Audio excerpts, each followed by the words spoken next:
ஒவ்வொரு ஆண்டும் இயற்கையின் பேரழிவுகளை சந்தித்து வருகின்றோம். பாதிப்புக்குள்ளானவர்களுக்கு உதவுகின்றோம். இவ்வாறு உடனடியாக பதில் தருவது இயல்பானதாகும். இருப்பினும் நமக்கு அருகாமையில் உள்ள சபா தீவில் வாழும் பெரும்பாலானோர் வறுமை கோட்டிற்கு கீழ் வாழ்ந்து வருகின்றனர். ஆம், இது 2014ஆம் ஆண்டு. எனினும் இப்படிப்பட்ட கிராமங்கள் இன்னமும் இருக்கின்றன. இங்கு வாழ்ந்து வரும் குடும்பங்களுக்கு உதவிகள் தேவைப்படுகின்றன. காசோலை எழுதி அனுப்பிவிட்டு பிறருக்கு உதவி செய்கிறோம் என்று எண்ணுவது மிக சுலபமாகும். ஆனால் நம் அருகிலேயே இருப்பவருக்கு உதவி செய்வதற்கென முதல் அடி எடுத்து வைப்பதை பற்றி ஏன் சிந்திப்பதில்லை?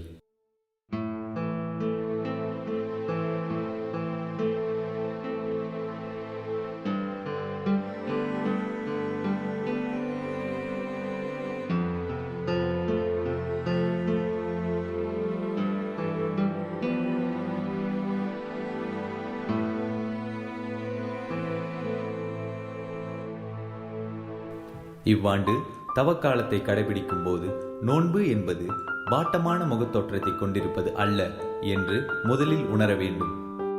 முடியுமானால் உணவருந்தாமல் நோன்பிருங்கள். ஆனால் இத்தவக்காலத்தில் செயல்படுவது நலமானது. தவகாலத்தில் மக்களுக்கு உதவி செய்வது உறுதி. தர்மம் செய்தல் என்பது கடவுளோடும் எனக்கும் அடுத்திருப்பவரோடும் கொண்டிருக்கும் உறவை உறுதிப்படுத்துகிறது என்று நம்புகிறேன்.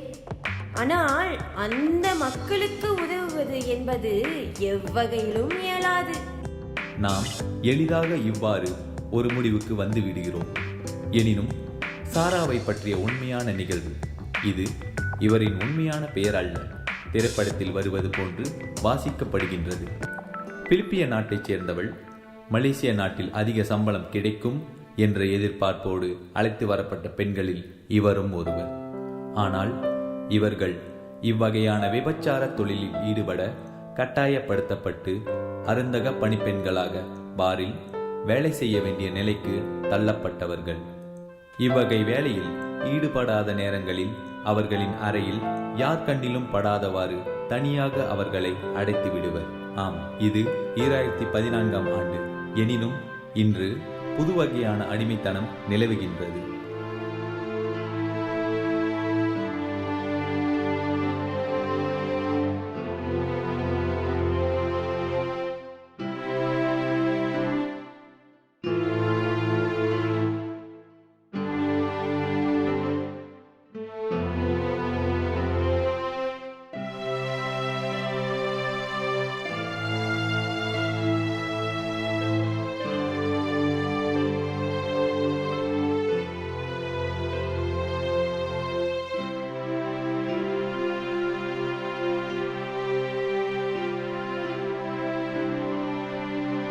நீங்கள் தவக்காலத்தை கடைபிடிக்கும் போது அது 40 நாட்களுக்கு உட்பட்டது என்று மட்டும் எண்ணிவிடக்கூடாது.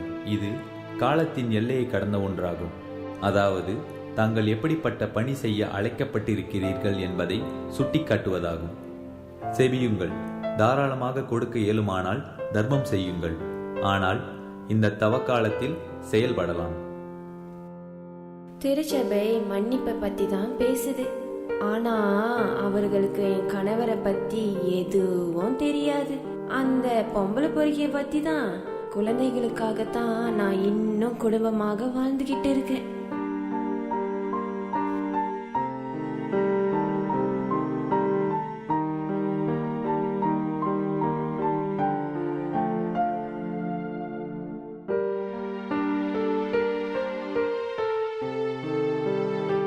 உண்மையான மன்னிப்பு மிகவும் கடினமானது. இது இதயத்திலிருந்து வந்தால் அன்றி பலன் தர முடியாது.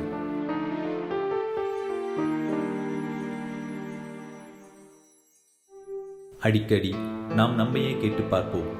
நான் மட்டும் அவர்களைப் போல் நம்பிக்கை கொண்டிருந்தால். நல்ல கல்வன் இயேசுவுடன் பேசுவது நம் அனைவருக்கும் என்ன பாடத்தை கற்றுத்தருகின்றது? ஆண்டவரே, நீ ஆட்சி உரிமை பெற்று வரும்போது என்னை நினைவிற்கொள்ளும். நல்ல கல்வன் மட்டும் நம்பிக்கை கொண்டிருந்தான். ஆம், இது 2014ஆம் ஆண்டு. எனினும் இன்று வேதனையும் துன்பமும் இருக்கின்றன. பெரும்பாலும் உங்கள் அருகில் இருப்போருக்கு இது நேர்ந்தால் அது உங்களை பாதிக்கின்றது. மிக குறிப்பாக நீங்கள் அன்பு செய்தவரும் நீங்கள் நம்பியவரும் உங்களை காட்டிக் கொடுக்கையில் தாங்கிக் கொள்ள முடிவதில்லை. இந்த தவக்காலத்தை கடைபிடிக்கையில் மன்னிப்பு என்பது வெகு தொலைவில் இருந்து செய்யக்கூடிய புண்ணிய செயல்பாடு மட்டுமல்ல, உங்களுக்கு அடுத்து இருப்போரை மன்னிப்பதில்தான் இது அடங்கியுள்ளது. அம்மா, எப்படி இருக்கீங்க? இன்று உங்கள் மகள் வருவாள் என்று எதிர்பார்க்கிறீங்களா?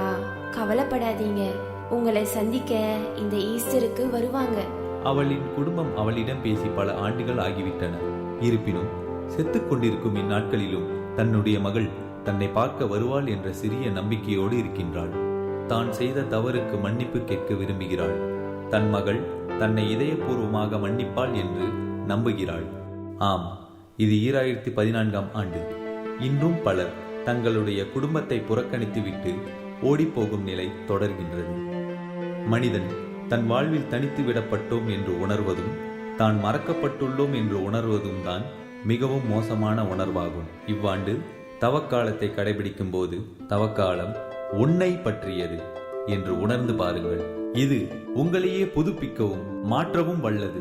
இது உங்களிலிருந்தே தொடங்கப்பட வேண்டியது என்றும் உணர்ந்து பாருங்கள்.